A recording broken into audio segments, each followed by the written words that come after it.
IVF చికిత్సలో 25% భారీ discount, free doctor consultation, free ultrasound scan, logo launch, Andro max advanced male infertility centre ను కూడా ప్రారంభించారు. ఇప్పుడు చంద్రబాబు గారు అధికారంలోకి వచ్చి 30 రోజులు అవుతుంది కదా సార్, దాని మీద మీ అభిప్రాయం?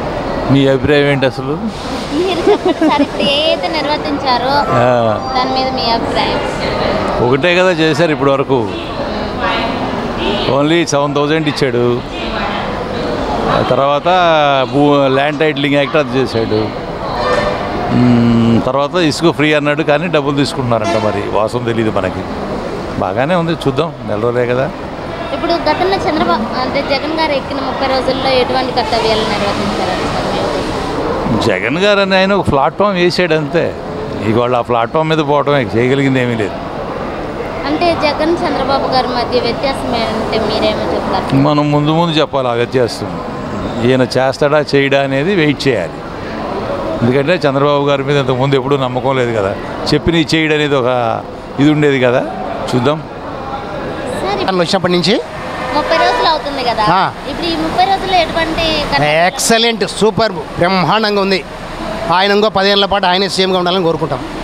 అంటే గతంలో జగన్ గారు కూడా 30 రోజుల్లో అంటే ఎక్కిన 30 రోజుల్లో ఎటువంటి కర్తవ్యాలు స్వీకరించారని మీ అభిప్రాయం సార్? జగన్ సర్వనాశనం చేశాడు.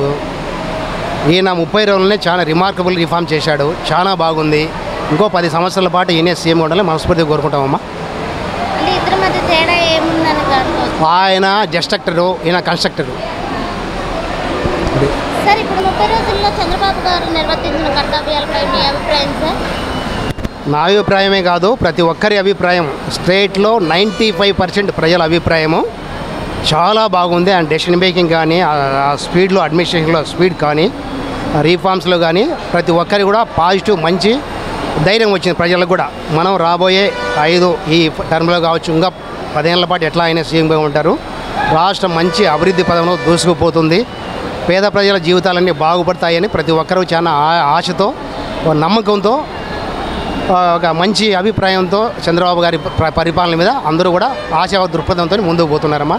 తిరుగులేదు చంద్రబాబు గారికి. ఇప్పుడు చంద్రబాబు గారు ఈ 30 రోజుల్లో ఎటువంటి అంటే నిర్ణయాలు కానీ పనులు కానీ చేశారో, అదేవిధంగా గతంలో జగన్ గారు ఎక్కిన 30 రోజుల్లో అటువంటి కర్తవ్యాలు అనేవి నిర్వర్తించారంటారా? ఏమీ చేయలేదమ్మా, జీరో. విధ్వంసం కొనసాగింది. ప్రజావేదిక కూల్చడం, మిగతా వాటి అన్నీ నెగిటివ్, రివర్స్ టెండరింగ్లు అన్నీ రివర్సే, పరిపాలన అంతా రివర్సే. చంద్రబాబు గారు ఎక్కిన ఈ 30 రోజుల్లో అభివృద్ధి బాటలో అనేది నడిపించడం జరిగిందంటారా? చాలా వరకు ట్రాక్లో ఈ 30 రోజులు ఉన్నాయి, ఈ 30 డేస్లో రిమార్కబుల్ రిఫార్మ్ చేశారమ్మా. ఇంకా మీరు చూస్తారు, ఒక 3 మంత్స్లో రాష్ట్రం పూర్తిగా గాడిలో పడతాయని నమ్మకం నాకుంది. ఎందుకంటే సెంట్రల్లో కూడా ఆయనకు మంచి సపోర్ట్ ఉంది. ఈయన అవసరం చాలా ఉంది. దేశవ్యాప్తంగా, రాష్ట్రంలోనే కాదు దేశంలోనే ఈయన అవసరం చాలా ఉంది. కాబట్టి రాష్ట్రానికి చాలా మంచి జరుగుతుంది. ప్రజలందరూ గుండె మీద చేసుకొని మనస్ఫూర్తిగా, ధైర్యంగా, హ్యాపీగా ఉండొచ్చు. ఇప్పుడు చంద్రబాబు గారు బాధ్యతలు స్వీకరించి 30 రోజులు అవుతుంది కదా సార్, దాని మీద మీ అభిప్రాయం? బాగుంది ఇప్పుడు పరిపాలన అంతా, వెరీ గుడ్. అంటే ఆయన నిర్వర్తించినవన్నీ మీద మీ ఉద్దేశం సార్? ఈ 30 రోజుల్లో ఎటువంటి పనులు అనేవి చేపట్టారు? ఆయన అడ్మినిస్ట్రేషన్ పరంగా చాలా బాగుంటుంది. అవన్నీ కూడా ఇప్పుడు అంతా అమలు పరుస్తున్నారు. ఆయన ఏదైతే చెప్పారో అవన్నీ అమలు పరుస్తున్నారు. ఇప్పుడు బాగుంది చాలా.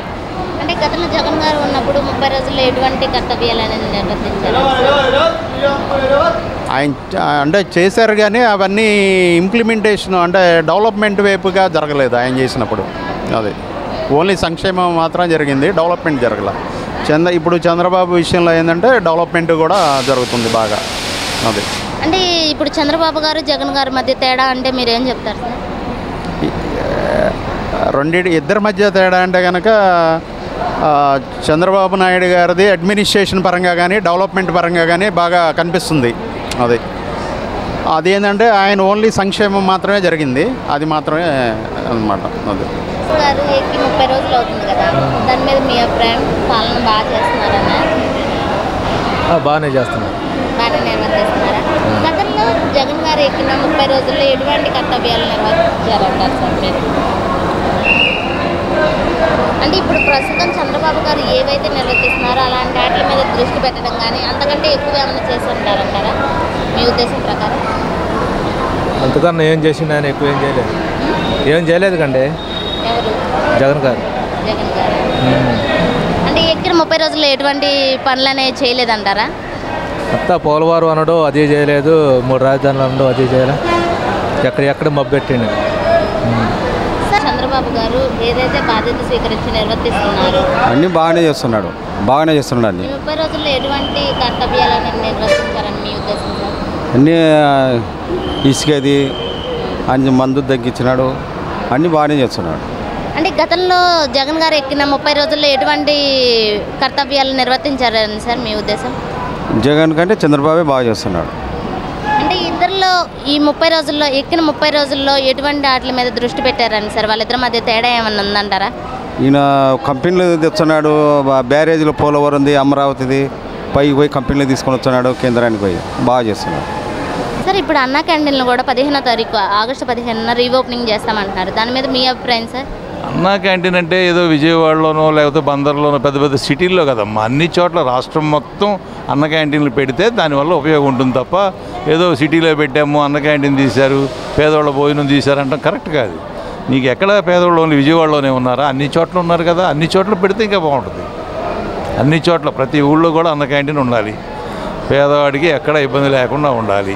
5 రూపాయలే కానీ 6 రూపాయలే కానీ 10 రూపాయలే కానీ పేదవాడికి అన్నం పెట్టాలనుకుంటే పేదవాడు ప్రతి చోట ఉన్నాడు, పల్లెటూళ్ళలో కూడా ఉన్నాడు, అక్కడ కూడా పెట్టించాలి, పెట్టిస్తారని చూద్దాం. ఇప్పుడు వైసీపీలో ఎమ్మెల్సీ వాళ్ళు ఎవరైతే ఉన్నారో వాళ్ళు టీడీపీ వైపు మొక్కు చూపుతున్నారని అంటున్నారు, దాని మీద మీ అభిప్రాయం సార్? ఏంటది? ఎమ్మెల్సీలు వైసీపీలో ఉన్నటువంటి ఎమ్మెల్సీలు ఎవరైతే ఉన్నారో టీడీపీ పార్టీ వైపు మొక్కు చూపుతున్నారని అంటున్నారు. అధికారంలో ఎవరుంటే వాళ్ళ వైపు అనేది రావడం అనేది సహజం కదా. మారే అవకాశం ఉందంటారా సార్? అది చెప్పలేమండి, ఎలా తెలుస్తుంది? అంటే అనుకోవటం జరుగుతుంది, ఏంటనేది తెలియదు మనకి తెలియదు. సార్ ఇప్పుడు అన్న క్యాంటీన్లు కూడా 15వ తారీఖు రీఓపెనింగ్ చేస్తానంటున్నారు, దాని మీద మీ అభిప్రాయం సార్? చాలా మంచి పేదవాళ్ళకు తక్కువ ఖర్చుతో అన్నం పెట్టడము నిజంగా ఎంత పుణ్యకార్యం అంటే అంత పుణ్యకార్యము.